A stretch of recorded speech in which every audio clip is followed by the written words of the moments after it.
ter sido João. C'est dans ce quartier typique de Lisbonne, l'Alfama, que Tony Carreira a tout naturellement tourné le clip de son titre, Mon Fado. Car l'Alfama, c'est l'âme du fado, son poumon, ce chant si populaire au Portugal, à la fois plaintif et passionné, accompagné d'une petite guitare. Mais l'artiste qui a souhaité déposer quelques notes de fado dans l'oreille des Français n'est pas un chanteur pur du genre. Il ne se revendique pas comme tel, c'est la sonorité qui est importante dans cet album. Ce qui donne la couleur au fado, c'est la voix du chanteur, c'est tout un état d'esprit, tout un truc. Et c'est aussi cette guitare. Donc moi j'ai mis cette guitare dans mes chansons. On a fait un album dans un sens plus acoustique. Et en insérant cet instrument, et donc c'est pour ça que j'appelle ça mon fado, parce qu'il y a la couleur du fado, mais c'est absolument pas du fado. Car le fado a déjà sa déesse, immuable, légendaire. Amália Rodrigues, décédée en 1999, incarne toutes les valeurs positives du style. Elle a enregistré 170 disques dans sa carrière, parmi lesquels le titre Canções do Mar, reprise plus tard par Hélène Ségara sous l'appellation Elle tu l'aimes, et aujourd'hui revisité dans le nouvel album de Tony.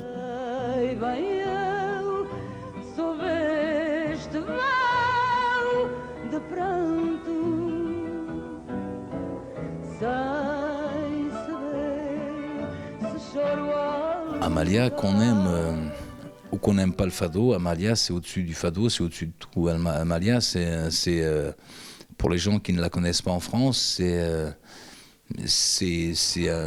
notre Edith Piaf. Un hommage forcément incontournable, mais les autres titres de Mon Fado sont des créations parfois en français. Normal pour celui qui a passé des années en région parisienne, il avait d'ailleurs sorti en 2014 un premier album de duo franco-portugais, Nos Fiançailles France-Portugal, avec un beau succès à la clé. C'est une voix, une guitare, mon fado, mon fado.